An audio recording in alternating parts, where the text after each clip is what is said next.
Hi, this video is about expanding and factorizing and simplifying expressions. So let's look at the first one. Write as a single fraction in its simplest form 3x minus 7 over 3 minus 2x plus 5 over 4. So you've got 3x minus 7 over 3 minus 2x plus 5 over 5. So we look for a common denominator because that's how you subtract fractions. So what is the lowest number that both 3 and 5 go into? And that's going to be 15. Write down in brackets 3x minus 7. Now because you've multiplied 3 by 5, you must also do the same to the numerator. And then write down 2x plus 5 with a minus sign in between. And because you've multiplied the 5 by 3, you must also do the same to the numerator. So here we need to multiply by 3. Now expand the brackets. So you're going to get 5 times 3x, which gives you 15x. 5 times minus 7, which gives you minus 35. Minus 3 times 2x gives you minus 6x. And minus 3 times plus 5, be a little bit careful here, gives you minus 15. So you need to be careful with the sign. All over 15. Now you need to look for like terms. So 15x minus 6x is going to give you 9x, and then minus 35 and minus 15 is going to give you minus 50 all over 15. Avoid the temptation of cancelling here by 3, and the reason you cannot do it is that the 15 is a common denominator both to 9x and 50. Expand and simplify 5x minus 2 all squared minus 2x minus 2x times x minus 3. So writing that out, so squared means multiplied by itself, so we need to do 5x minus 2 times 5x minus 2 minus 2x times x minus 3. So that's going to be 5x times the bracket, so it's going to be 5x times 5x minus 2, and then minus 2 times 5x minus 2, and we've still got minus 2x times x minus 3. Now expanding, some people prefer to use FOIL, and that's okay as well. So 5x times 5x gives you 25x, 5 times 5 is 25, x times x is x squared. 5x times minus 2x gives you minus 10x. Minus 2 times 5x gives you minus 10x, and minus 2 times minus 2 gives you plus 4. Expanding this one, minus 2x times x gives you minus 2x squared, x times x is x squared, and then minus 2x times minus 3 gives you plus 6. Gives you plus 6x, be careful there, yeah? Minus times a minus is a plus. Collect in like terms, so I'm going to underline 25x squared and minus 2x squared, which is going to give me 23x squared. Underlining minus 10x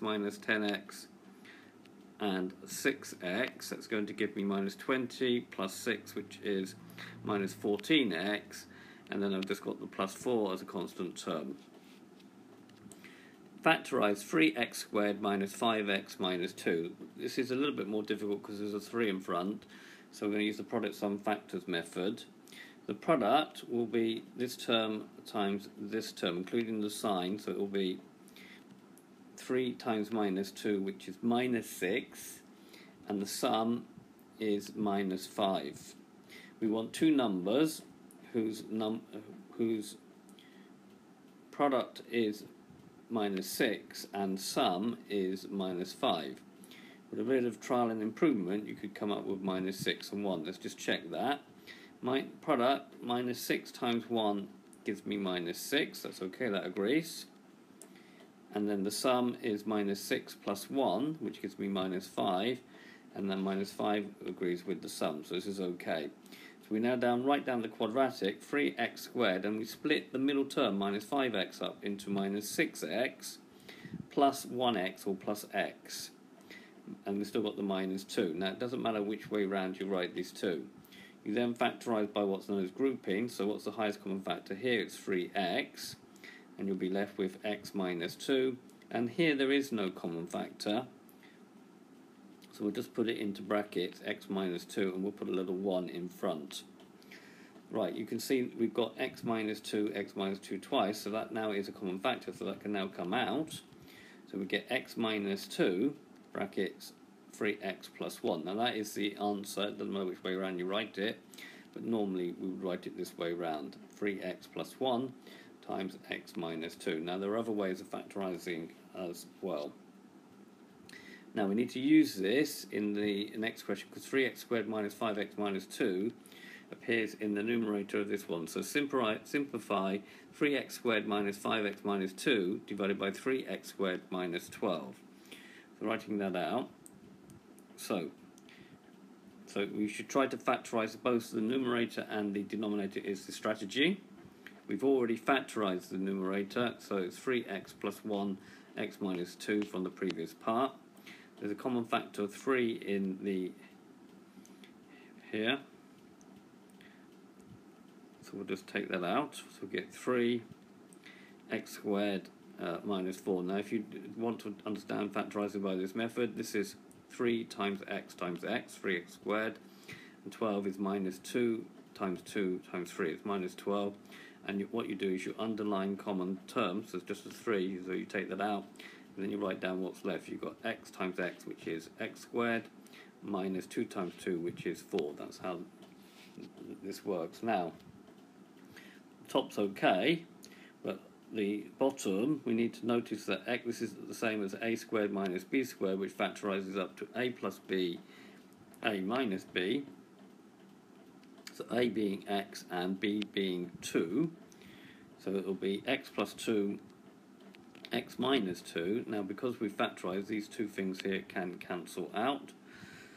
And we're left with 3x plus 1 over 3 brackets x plus 2 as the final answer.